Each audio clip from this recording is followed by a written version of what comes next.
தற்போதைய அண்மை செய்தி, திருவள்ளூர் மாவட்டம் கும்மனூர் ஏரியிலிருந்து உபரிநீர் வெளியேறியதால் குடியிருப்புகளை வெள்ளம் சூழ்ந்திருக்கிறது. அண்மை செய்தியாக நாம் பார்த்துக் கொண்டிருக்கிறோம்.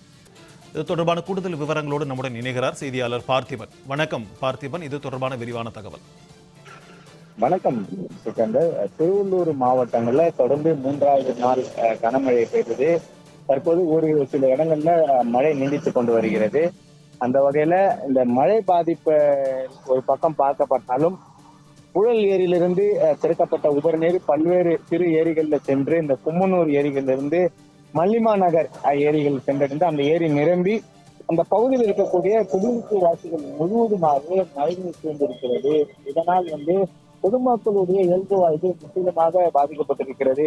வீட்டுக்குள் தண்ணீர் புகுந்தது என்று அப்பகுதியில் இருக்கக்கூடிய குடியிருப்பு வாசிகள் மன வேதனையுடன் நம்முடன் அந்த காட்சிகளை காண்பிக்கக்கூடிய திரையில நம்மால் காண முடியும். சிக்கந்தர், வீட்டுக்குள் இருக்கக்கூடிய மழைநீரை வெளியேற்றும் ஏற்ற முடியல. ஏனென்றால் குடியிருப்பு பகுதிகளில் முழுவதுமே மழைநீர் நிற்கிறது. வேற வழி இல்லாமல் அந்த வீட்டுக்குள் வாழக்கூடிய ஒரு சூழல் தள்ளப்பட்டிருக்கிறார்கள். இதுவரை இது சென்னை மாதவரம் சட்டமன்ற தொகுதி சம்பந்தப்பட்ட சட்டமன்ற உறுப்பினரோ அல்லது அங்க இருக்கக்கூடிய தலைவர்களோ அல்லது அரசு அதிகாரிகளோ புழல் ஊராட்சி ஒன்றிய பிடிஓ அலுவலர் அதிகாரிகளோ யாரும் நேரில் பார்வையிட்டு எங்களுக்கு உரிய ஒரு நடவடிக்கை மேற்கொள்ளவில்லை என்பதுதான் அந்த பகுதி குடியிருப்பு வாசிகள் வைக்கக்கூடிய ஒரு குற்றச்சாட்டாக இருக்கிறது. மழைநீரை தான் வெளியேற்ற முடியவில்லை, உணவு இல்லாமல் இருக்கிறோம், தண்ணீர் இல்லாமல் இருக்கிறோம், மின்சாரம் இல்லாமல் இருக்கிறோம் என பல்வேறு வேதனைகளும் குறைகளை அடுக்கடுக்காக வைக்கக்கூடிய மக்களை சென்று பார்க்க முடியாத அவல நிலைக்கு இந்த அதிகாரிகள் இருக்கிறார்களா? அரசியல் தலைவர்கள் துறைக்கு அந்த அமைச்சர் வந்தால் மட்டும் அதிகாரிகள் வருகிறார்கள்.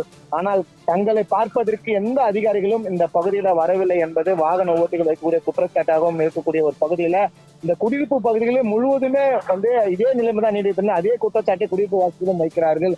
எனவே அந்த விலாங்காடு பாக்கம், தர்காஸ்ட், மல்லிமா நகர், வரபெரும்பாக்கம் உள்ளிட்ட பகுதியெல்லாம் முழுவதுமாகவே மழைநீர் சூழ்ந்திருக்கிறது. குடியிருப்பு பகுதியில மழைநீர், சாலையில மழைநீர், எங்கு பார்த்தாலும் மாதவரம் தொகுதி என்பது மழைநீர் நிறைந்த தொகுதியாகத்தான் காணப்பட்டு வருகிறது என்பது தெளிவாகவே தெரிகிறது. எனவே உரிய நடவடிக்கை மேற்கொண்டு தமிழக அரசு இது போன்ற இடுப்பளவு தண்ணீரில் இருக்கக்கூடிய நடந்து செல்லக்கூடிய இந்த காட்சியெல்லாம் பார்க்க முடியும். சிக்கந்தர், இந்த சூழ்நிலை பொதுமக்களை மீட்டு மருத்துவ உதவி அளித்து அவர்களுக்கு உரிய உணவு தேவைகளாம் வழங்க வேண்டும் என்பதுதான் பாதிக்கப்பட்ட மக்கள் வைக்கக்கூடிய கோரிக்கையாக இருக்கிறது. சிக்கந்தர், உங்களுடைய விரிவான தகவல்களுக்கு நன்றி பார்த்திபன்.